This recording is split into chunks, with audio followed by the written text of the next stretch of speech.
Баршаңызға қайырлы күн, каналыма қош келдіңіздер. Бүгін сіздермен қиярды қызанақ шырында жауып қысқа сақтайтын боламыз. Қиярымыз қытырлақ әрі қызанақ шырында дәмі керемет болып шығады. Маңызды сәттерді жіберіп алмас үшін видеоны соңына дейін көріңіздер. Алдымен қиярымызды губкамен осылай ысқылап, сыртын тазартып, бірнеше рет суда шайып тазартып аламыз. Басы мен түбін кесіп, таза суда 3-4 сағатқа салып қоямыз. Қиярымыз дайын болғанша біз қызанақ шырын дайындап алатын боламыз.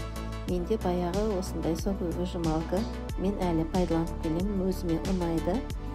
Жалпы қабығы, дәні жоқ, таза қою, қойпасы жаңағы согын шығарып береді. Осылай сокты дайындап алдым. Енді бізге банкімізге қажетті заттар: тәтті болгар бұрышы, зонтик укроп, тұз, лабыр жапырағы, түйіршік қара бұрыш, хрен жапырақтары және сарымсақ бәрін ашып дайындап алдым. Банкімізге алдымен хрен жапырағын, зонтик укропты, 4-5 дана сарымсақ және болгар бұрышынан 2 дана бөліп салсаңыздар болады. Сиғанша қиярымызды нығыздап салып шығамыз және 1-2 түйір қызанақ салып жібереміз. 2-3 дана лабыр жапырағын бірге салып, қайнап тұрған ыстық суды үстінен құямыз. Ыстық суымызды банкіге толтырып қоюымыз керек, өйткені біздің қиярымыз, қызанағымыз толық бату керек, және үстін осындай одеялмен жауып 20 минутқа қалдырамыз. Міне қиярларымыз шамамен 20 минуттың көлемінде ыстық суда тұрды. Осылай арнайы қақпақ кигізіп, суының бәрін осындай ыдысқа құйып аламыз. Бұл суды төгіп тастамаймыз. Бұл суды алдын ала дайындаған осы қызанақ шырына бізде қою болғандықтан бірге бір су құямыз. Осы суды қайтып осы қызанақ шырына құйып қайнатамыз. Ал бетіне шыққан көбіктерді аздап алып тастасаңыздар да болады. 2 литрлік банкіге 2 ас қасық толтырмай тұз саламыз, 1 ас қасық шекер саламыз.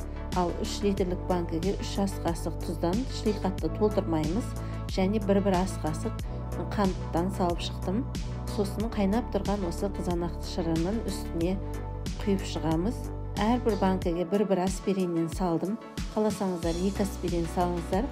Мен 1 аспирин салған себебім, өйткені мен банкіні сыртынан 5 минуттың көлемінде қайнатамын және 1 шай қасық 70%-лік уксус құйып шықтық. Міне осылай ыдысымызға суды дайындап алып, банкіні сыртынан кем дегенде 5 минуттың көлемінде қайнатамыз. Банкіміздің қақпағы толық жабылғанына көз жеткізіп, ішіндегі аспирини мен тұзы ерісін деп 1-2 рет айналдырып шайқадық.